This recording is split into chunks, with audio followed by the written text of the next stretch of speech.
ओम श्री साईनाथाय नमः। श्री शैव संस्थान ट्रस्ट शिरडी की ओर से श्री साईं भक्तों को प्रदान की जाने वाली ऑनलाइन सेवाओं के लिए संस्थान की आधिकारिक वेबसाइट online.sai.org.in का उपयोग करें। इस आधिकारिक पोर्टल के माध्यम से साईं भक्त निम्न सेवाओं का लाभ उठा सकते हैं: दर्शन और आरती पास बुकिंग, दान, श्री साईं सत्यव्रत और अभिषेक पूजा, निवास व्यवस्था बुकिंग, श्री साईं भक्त मंडल सदस्यता, साई लीला मासिक और अन्य प्रकाशन। अतः सभी साईं भक्तों से अनुरोध है कि केवल online.sai.org.in इस आधिकारिक वेबसाइट का उपयोग करें।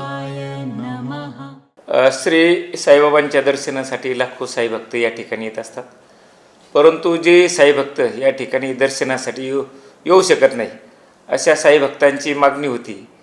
त्या मागणीच्या अनुषंगाने त्याचप्रमाणे बाबांच्या कार्याचा प्रचार आणि प्रसार व्हावा म्हणून हा पादुका दर्शन सोहळा जो आहे तो आयोजित करण्यात आलेला आहे। 10 एप्रिल ते 25 एप्रिल या कालावधीमध्ये महाराष्ट्र, कर्नाटक आणि तामिळनाडू या 3 राज्यामधील 8 ठिकाणी जो आहे हा सोहळा जो आहे तो आयोजित केलेला आहे। त्या सोहळ्याची सर्व तयारी जी पूर्वतयारी झालेली आहे। जेथे जेथे हा सोहळा आहे त्या ठिकाणी संस्थांची टीम जाऊन पाहणी त्यांनी केलेली। त्याचप्रमाणे जी आयोजन समिती जी आहे त्यांनासुद्धा या ठिकाणी बोलवलेलं होतं, त्यांची बी मीटिंग झाली, त्यांनासुद्धा सूचना ज्या आहेत त्या देण्यात आलेल्या आहेत। संस्थांचे जे कर्मचारी अधिकारी सोबत जाणार आहे त्यांच्यासाठीची सुद्धा नियमावली जी आहे ती तयार करण्यात आलेली आहे। आणि ज्या ठिकाणी पादुका दर्शन सोहळा होणार आहे त्या ठिकाणची दर्शन व्यवस्था कशी राहणार आहे, क्यू मॅनेजमेंट कशी राहणार आहे, त्या ठिकाणी कोणते कार्यक्रम होणार आहे, पादुका मिरवणूक त्या ठिकाणी होईल तर त्यासाठीच्या सर्व परवानग्या, सुरक्षेची सर्व व्यवस्था जी आहे ती करण्यासाठीच्या सूचना दिलेल्या आहेत। आणि सोहळ्याच्या अगोदर एक 3-4 दिवस पुन्हा एकदा संस्थांचे अधिकारी त्या ठिकाणी जातील आणि त्या ठिकाणच्या पूर्वतयारीचा आढावा, त्याचप्रमाणे सर्व परवानग्या घेतल्या आहेत का नाही याची पाहणी करतील आणि त्यानंतर पादुका दर्शन सोहळा त्या ठिकाणी होईल। कुठल्या कुठल्या प्रमुख ठिकाणी या पादुका जाणार आहेत आणि त्या ठिकाणी काय काय नियोजन करण्यात आलं आहे, काही कार्यक्रमांचं आयोजन करण्यात आलं आहे? 10 एप्रिलला जे आहे ते सांगलीपासून हा सोहळा सुरू होईल, त्यानंतर पेठ, वडगाव, दावणगिरी, बेंगलोर, नंतर सेलम अशा 8 ठिकाणी जे आहे हा पादुका दर्शन सोहळा आयोजित केलेला आहे। आणि मग त्या ठिकाणी पादुका दर्शन सोहळ्यासोबतच संध्याकाळी जे आहे ते साई भजन संध्येचं आयोजनसुद्धा जे आहे ते स्थानिक जे आयोजन कमिटी जी आहे ती त्यांनी केलेलं आहे। किती तारखेला हा प्रवास सुरू होणार आहे आणि किती दिवसाचा हा प्रवास असणार आहे, यामध्ये साई संस्थांचे किती कर्मचारी सोबत असणार आहेत आणि कसं नेमकं नियोजन याचं असेल? 10 एप्रिलला हा पादुका दर्शन सोहळा सुरू होईल आणि 25 तारखेपर्यंत हा दर्शन सोहळा चालेल। 26 तारखेला जे आहेत ते संस्थांचा पादुका दर्शन जे कर्मचारी सोबत गेलेले आहेत ते परत येतील।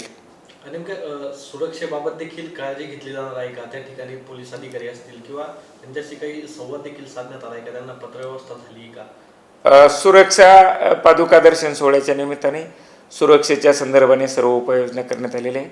संस्थांचे जे सुरक्षा अधिकारी आहेत, संस्थांची टीम सोबत राहणारच आहेत, परंतु ज्या जिल्ह्यामध्ये हा सोहळा आहे त्या ठिकाणचे पोलीस अधीक्षक, त्याचप्रमाणे त्या ठिकाणचे जिल्हाधिकारी यांनासुद्धा या संदर्भाने कळवण्यात येईल। त्याचप्रमाणे डिव्हिजनल कमिशनर जे आहेत, नंतर DIG आहे आणि स्टेटचे जे पोलीस विभागाचे प्रमुख जे आहेत त्यांनासुद्धा या संदर्भाने जे आहे ते कळवण्यात येईल। सुरक्षेच्या संदर्भाने जे आहेत त्या आवश्यक परवानग्या, पोलीस परवानगी, स्थानिक प्राधिकरणाची परवानगी या सर्व परवानग्या घेण्यासाठी आयोजन समितीला सुचवलेलं आहे। पादुका दर्शन सोहळ्याच्या निमित्ताने पादुका जे आहेत त्याच्यासाठी एक स्वतंत्र बस जी आहे AC बस त्याच्यामध्ये राहणार आहे। पादुका सोबतच संस्थांचे कर्मचारीसुद्धा त्या बसमध्ये राहणार आहे। त्या बसचं सुशोभीकरण करण्यात येणार आहे आणि सजवून ते पादुका दर्शन सोहळा जो आहे त्या बसमधून प्रवास जो पादुकांचा प्रवास त्या बसमधून होणार आहे। Producer JB Singh, Chairman of Sai Kamala Charitable Trust Shirdi.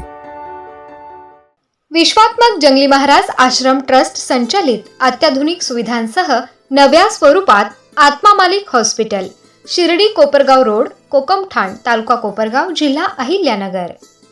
प्रधानमंत्री जन आरोग्य योजना व महात्मा ज्योतिराव फुले जन आरोग्य योजना मान्यता प्राप्त रुग्णालय.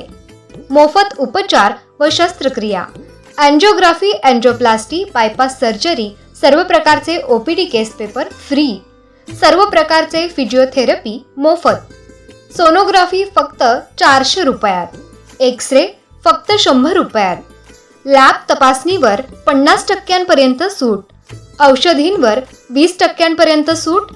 गरजू रुग्णांसाठी मोफत शिबिराची सुरुवात 1 डिसेंबर 2024 पासून ते 21 जून 2025 जागतिक योग दिनापर्यंत मोफत शिबिर चालणार आहे.